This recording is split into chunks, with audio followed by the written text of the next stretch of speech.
Не дейді? Мен онымен кездесуге барып жатыр едім. Ашуына тиіп кетпе. Жарайды. Қас қабағына қараңыз. Сізді шығарып салайын ба? Абай бол. Әне, көрдіңдер ғой. Сондай сүйкімсіз нашар жігіт.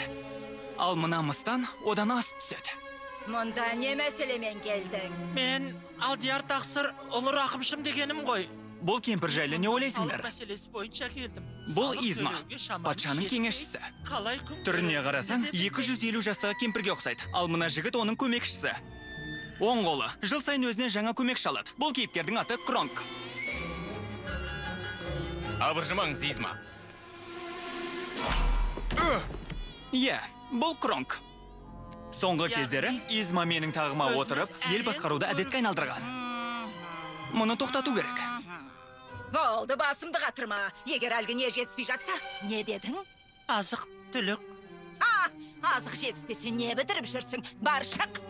Алға не, алып кетіңдер. Келесі кім? Тоқтай тұрмызшы. Жарайды. Ел басқару оңай шаруа емес дейсің ғой. Иә, айтпа. Сәлем. Тақсыр ем. Тағы да ескі әдетіңе бастың ба?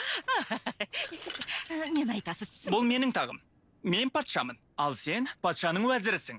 Ұмытып қалдың ба? Патшағысам, мен тек шаруаларды қабылдап, солардың шағымдарын тыңдадым. Бар болған сол. Мұжырайған әжімдерін ай. Мен тек сіз шаршамасын Қаусап қалмай қалай жүр екен? Түсініңізші, мен Ал мына сізді ойлап жүрмін. Сін жумаған ба? Дұрыс айтасыз, Изма. Солай емес па, Куско? Вау, тарт қолыңды. Мені ұстама. Арт. Ғафу өтінем, патшағызам. Ауыл басшысы келді. Жарайды, енді шекірсін. Ал сен енді орныңды босат. Не дейсіз? Орныңды босат дегеніңіз не? Қалай айтсам екен? Сен енді боссың. Қызметтен кетесің. Келісім шарттың мерзімі бітті. Бәрін жаздың ба? Бізге енді сенің ақыл кеңесің керек емес. Заттарыңды жина да кет. Мен, сіз... Бірақ, ұлы мәртебелім, өзіңіз білесіз ғой, мен қанша жылдан бері патшалыққа адал қызмет етіп келем. Ей, бұл өмірде мәңгі ештеңе жоқ.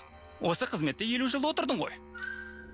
О, менің тағымда кім отыр? Мен білем, Изма. Сіздің тағыңызда Изма отыр. Неткен ақыл дедің, Кронк? Мына піспен аңсаған. Рахмет. Әне, естідің ғой, тақтан түс. Мен төмендемін, қазір шығам. Сонымен, келесі кім? Амансыз ба, патша? Сіз маған шақыру қағазын жіберіпсіз. Ауылдық достым, кім едің өзің? Патша. Мен сол сізден шақыру қағазын... Патша, қош келдің. Сенімен ақылдасар шаруалар бар еді. Не шаруа? Білесің бе, маған сенің көмегің керек болып тұр. Менің